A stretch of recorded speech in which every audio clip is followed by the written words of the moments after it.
मैं बाबा धाम की पवित्र व्यासपीठ से निवेदन करूंगा, इतना पुण्य सत्कर्म करना, इतने संयमित होकर के जीवन जीना कि बीमारियां तो हमारे आसपास ही न रहे। भोर में सुबह जल्दी जगा करो, सुबह जल्दी जागा करो, 10 मिनट 15 मिनट अपने बिस्तर पर रीढ़ की हड्डी सीधे करके। इस समय चौमासा चल रहा है, जमीन में सोने का बड़ा फायदा है। नीला काला वस्त्र मत पहनिए, जमीन में सोइए। हो सके एक बार भोजन कीजिए, हो सके सूर्य उदित होने के पहले नहा लीजिए, हो सके तो महादेव के ऊपर बिल्व पत्रियाँ और नारायण के ऊपर तुलसी की पत्तियाँ चढ़ाइए। इन दिनों में जो करने के लायक है, इन दिनों में खीर का भोग भगवान को प्रत्येक दिन लगता है। समी पत्र भगवान के ऊपर चढ़ाए जाते हैं। दूर्वा इत्यादि से देवी देवताओं की पूजा की जाती है। दुर्गा मैया के ऊपर दूर्वा नहीं चढ़ती और सगरे देवताओं के ऊपर चढ़ती है। अकहुआ का फूल सूर्य भगवान के ऊपर नहीं चढ़ता, तुलसी गणेश जी के ऊपर नहीं चढ़ती और सबके ऊपर चढ़ती है। आप कहोगे महादेव के ऊपर भी चढ़ती है, धड़ल्ले से चढ़ती है, खूब जोर से चढ़ती है। हम रोज चढ़ाते हैं और प्रमाण के साथ चढ़ाते हैं।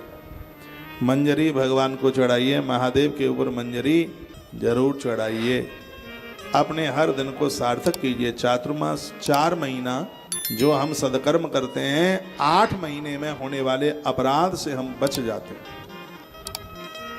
तो आप तीर्थ में आए हैं, तो तीर्थ में आए हैं तो पता तो लगे कि घर में और तीर्थ में अंतर कितना होता है, ये मालूम तो होना चाहिए। यहाँ तो बिल्कुल साधा बन करके, ज़्यादा टीप टाप से नहीं, ज़्यादा लीपा पोती मत करना। कोई शादी विवाह में आप नहीं आए, आप बड़े मलूक लग रहे हैं।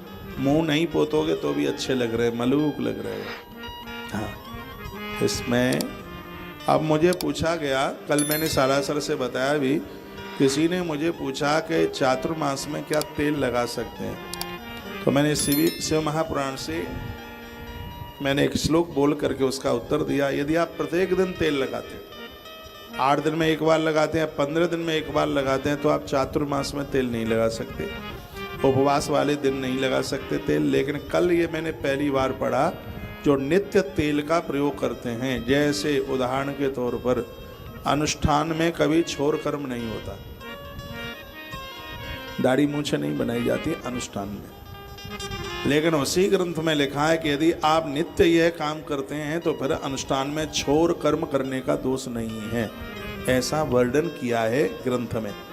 उसी प्रकार से यदि आप रोजाना शरीर के ऊपर तेल लगाते हैं तो फिर चातुर्मास में तेल लगाने का कोई अपराध। कल मैंने श्लोक भी बोला था, सावन का महीना चल रहा है, यदि आप नित्य, फिर उसमें एक भी दिन की एब्सेंट ना हो, इस बात का उसमें ध्यान रखा जाता है।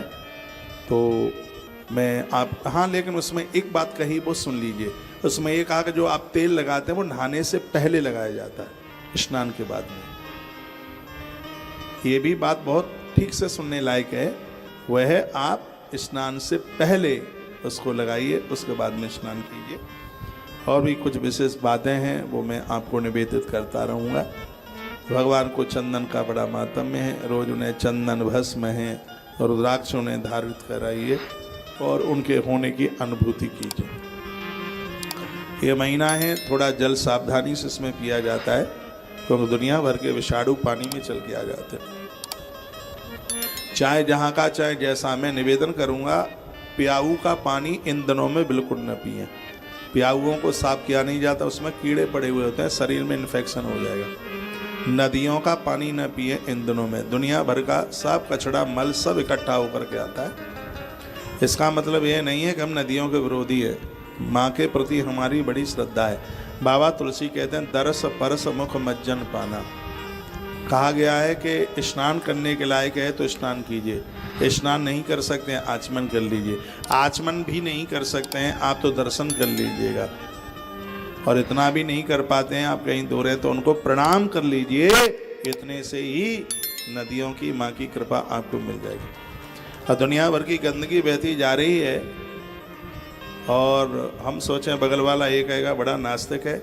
नास्तिक नहीं है हम श्रद्धावान हैं, जो हम अपनी आंखों से देख रहे हैं। तो फिर नहीं हम ऐसा कर पाएंगे, और आप ऐसा नहीं कर पाएंगे तो आपको कोई दोष नहीं लगता। हमारे धर्म में एक सबसे बड़ी दिक्कत है जी, ऐसा हो जाएगा। कैसा हो जाएगा भाई, कैसा हो जाएगा है? एक लोटा पानी पी लोगे तभी नदी प्रसन्न होगी। छींटे लगा लीजिए ना ऊपर, एक उंगली पानी में बोर डुबा करके जीभ पर लगा लीजिए। ऐसा नहीं है कि गंदगी मल मैला सब बहता हुआ जा रहा है और आपको एक लोटा पानी पिएंगे तभी गंगा यमुना प्रसन्न होगी। ऐसा बिल्कुल नहीं है, बिल्कुल भी। बीमार हो जाओगे, अस्पताल और पहुंच जाओगे। मैं गंगा जल पीता हूँ, सालों साल पीता हूँ, इन दिनों में नहीं पीता। तो ऐसा नहीं है गंगा जी के प्रति श्रद्धा नहीं है हमारी, यमुना जी के प्रति श्रद्धा नहीं है हमारी। तो इन दिनों में पानी का विशेष, बोतल बंद पानी भी पीते हैं आप तो ऊपर से ढक्कन खोल करके एक 5 ग्राम पानी पहले फैलाइए, थोड़ा उसका ऊपर जो छाया हुआ है वो नीचे गिर जाएगा, नहीं तो गर्म पानी ही ज़्यादा फायदा करता है। ये बोतल बंद पानी गर्म पानी का क्या मुकाबला करेगा। विशेष रूप से जहाँ प्याऊआँ लगी हुई हैं तो साफ तो ही नहीं है, वर्षा का पानी ऊपर से गिरा, कीड़े मकोड़े उसमें पड़े हुए हैं, पक्षी भी उसमें बीट कर रहे हैं, और आपको लग रहा है कि नहीं ये भगवान की परिक्रमा में लगा हुआ है तो बिल्कुल अमृत है। तो ऐसा अमृत मत पीना, प्रणाम कर लेना उस अमृत को।